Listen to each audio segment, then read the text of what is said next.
Hayata dair püf noktalar kanalıma hoş geldiniz. Bugün sizlere aloe vera bol yavru vermesi için yapılması gereken birkaç yöntemden bahsedeceğim. Bununla ilgili birçok tabii ki püf noktam var.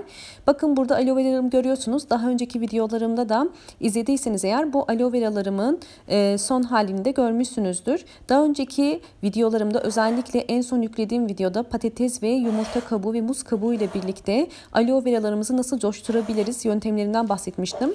Bu yöntemler gerçekten kullandığım ve fayda sağladığım yöntemler. Bakın bu aloe veramı görüyorsunuz. Daha yeni küçük yavrular verdi.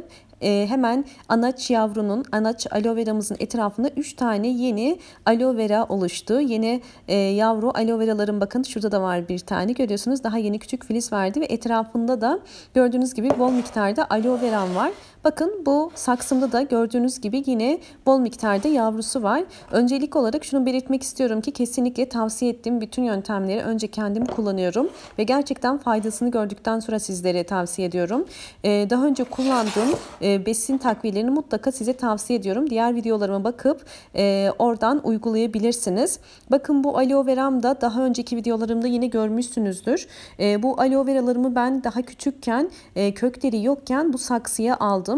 Ve bu aloe veralarım da yine kendi etraflarında küçük yavrular verdiler. Bakın hepsinin görüyorsunuz etrafında küçük küçük yeni aloe veralar var. Çünkü bu aloe veraların köklerinin oluştuğunu gösteriyor.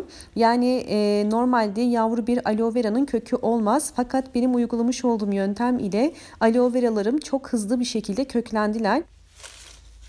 Ve gelen sorular arasında özellikle aloe veralarımız yavru vermiyor, aloe veralarımız işte gelişmiyor, uzun bir süre baktığım halde gelişmiyor diye çok fazla sorular geliyor. Ya da aloe veram kök tutmuyor, hemen işte düşebiliyor diye bir takım sorular geldi. Bu video özellikle sizin bu sorularınıza da cevap olması için çektim. Umarım sizler de bu videodan yararlanırsınız.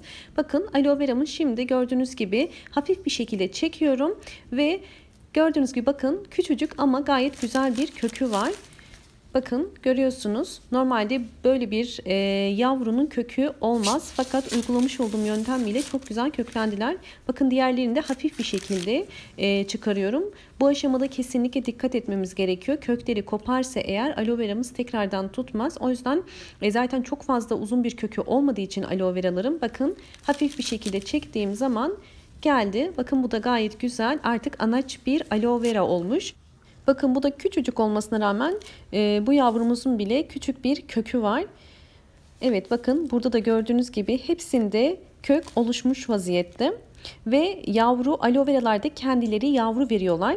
Bakın şimdi bu kopardım çektiğim aloe veramda bakın görmek üzere olduğunuz gibi yeni küçük bir filiz vermiş. Kendisi küçük olduğu halde vermiş olduğum yöntem ile bakın kendisi de etrafında küçük anaç yavrular oluşturmuş.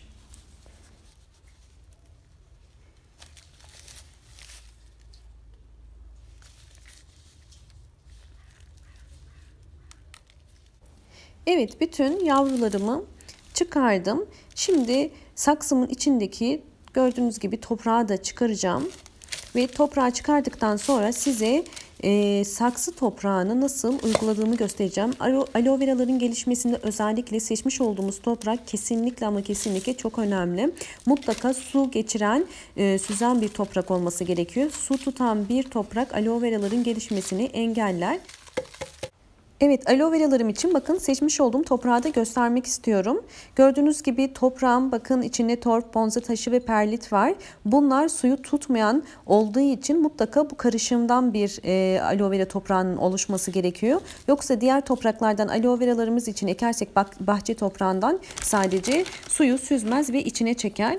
Bakın gördüğünüz gibi toprağımı hemen saksımın en altına döktüm. Şimdi burada size bir püf nokta vereceğim. Biraz toprak koyduktan sonra daha önce size muz kabuğunun faydalarından bahsetmiştim. Muz kabuğu gerçekten çok fazla potasyum içerdiği için aloe veralara inanılmaz derecede iyi geliyor. Yani size kesinlikle ama kesinlikle muz kabuğunu tavsiye ederim. Aloe veranın gelişmesi için, yavru vermesi için ve kök tutması için. Bakın toprağımı ilk başta alta koydum ve üzerine ne yaptım? Muz kabuklarını koydum. Muz kabuklarını koyduktan olduktan sonra bakın şimdi diğer toprağımın içerisine de yumurta kabuklarını karıştırıyorum. Yumurta kabuklarını kurutup kırmış olduğunuz yumurta kabuklarını önce yıkayıp güzelce daha sonra kurutabilirsiniz. İsterseniz 50 derece fırında da kurutabilirsiniz yumurta kabuklarını. Kuruduğundan emin olduktan sonra bakın bu şekilde gördüğünüz gibi ben onları kırarak toprağımın içerisine karıştırdım. Bakın toprağımız gayet artık zengin bir toprak haline geldi. İçinde hem muz kabuğu hem yumurta kabuğu var. Yumurta kabuğunda biliyorsunuz ki özellikle içerisinde kalsiyum olduğu için ve bol miktarda aloe veralara kalsiyum verdiği için gelişmesine çok fayda sağlıyor. Yine aynı şekilde muz kabuğunda da bol miktarda potasyum olduğu için aloe veralara çok iyi geliyor. Muz kabuğu sadece aloe veraları değil, bunu da belirtmek istiyorum. Gelen sorular arasında genelde bu da oluyor. Bütün çiçeklere çok iyi geliyor. Kaktüslere, menekşelere ve diğer bütün bitkilerinize, çiçeklerinize mutlaka kullanabilirsiniz. Yani kesinlikle bir zararı yok. Ben hepsini kullandım ve çok gerçekten memnun kaldım. Aloe vera'da da eğer nemli bir bölgede yaşıyorsanız bu muz kabuklarını fırında biraz kurutabilirsiniz ya da güneşte biraz kuruttuktan sonra da toprak kuruttuktan sonra küçük parçalar haline getirebilirsiniz. Zaten kuruyunca eliniz ile sıktığınız zaman o muz kabuğu kendiliğinden parçalanacaktır. Toprağımızı bu şekilde zenginleştirebilirsiniz. Bu yöntemi sadece aloe veraları değil, diğer bütün çiçeklerinize de kullanabilirsiniz. Ben bu yöntemi aynı zamanda bahçemde domates, biber ve benzeri sebzelerimin gelişmesi için de aynı yöntemi kullandım. Zaten bilmek üzere olduğunuz gibi bizim aloe veraları almış olduğumuz hazır bitki besinlerin içerisinde de bol miktarda potasyum, kalsiyum, azot, fosfor var ve bizler bu karışımları yaptığımız zaman bunlar hızlı bir şekilde toprağından sürekli ne yapmış oluyor? Hem potasyum almış oluyor, hem kalsiyum almış oluyor ve aloe vera kendi besinini sağlamış oluyor. Ve böylelikle de aloe veralarımızın kökleri zaman ile oluşmaya başlıyor. Çünkü bitki ne kadar çok besin alırsa o kadar çok köklenir ve güçlenir. Burada da bitki besinimizin toprağımızın içerisine muz kabuğu ve yumurta koymamızın sebebi de bu. Bitkimizin daha çok güçlenmesi ve köklerinin daha hızlı bir şekilde gelişmesi için ve bu sayede aloe veralarımız daha hızlı yavru vereceklerdir. Daha hızlı geliştikleri için. Evet, gördüğünüz gibi bütün bitkilerimi ben ektim ve şimdi son olarak üzerine biraz daha toprak koyuyorum. Çünkü kenarlarında biraz daha açık yerler kalmıştı. Aloe veralarımızı ekerken şuna da dikkat etmemiz gerekiyor. Beyaz kısmına kadar, yeşil kısmı kesinlikle toprağın içerisine girmemeli. Sadece beyaz kısmına. Bakın gördüğünüz gibi ben toprağını beyaz kısmı içerisinde kayboluncaya kadar döktüm. Ve bu şekilde aloe veralarımı içerisine koymuş oldum. Evet, birazdan size sulama yöntemini de göstereceğim. Eğer bu videolarımı beğeniyorsanız kanalıma abone olup ve beğen tuşuna basabilirsiniz. Gelen bildirimlerden, daha sonraki videolarımdan da haberdar olmak istiyorsanız zil sesini de açmayı unutmayın. Bakın aloe veramı ektikten sonra ilk suyunu veriyorum. Eğer toprağınız nemli ise aslında su vermenize gerek yok. Ve şunu da belirtmek istiyorum. Aloe veralar kesinlikle suyu çok sevmiyorlar. İyice kuruyuncaya kadar aloe veralarınıza su vermeyin. Ben bu ilk sulamayı çok hafif bir şekilde yapıyorum ve toprağa artık kuruyuncaya kadar su vermeyeceğim. Yani çok fazla su verdiğiniz zaman aloe veralarınız zaman ile çürüyecektir. Aloe veralar suyu sevmiyorlar. Günlerce, haftalarca susuz kalabilen bitkiler ve ne kadar çok susuz kalırlarsa o kadar daha çok büyüyorlar, gelişimlerini sağlıyorlar.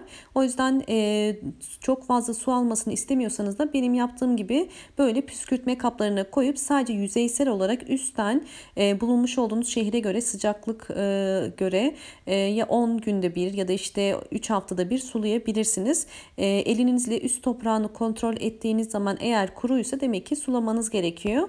Ama değilse sulamanıza gerek yok. Umarım sizler için videom faydalı olmuştur. Hoşça kalın.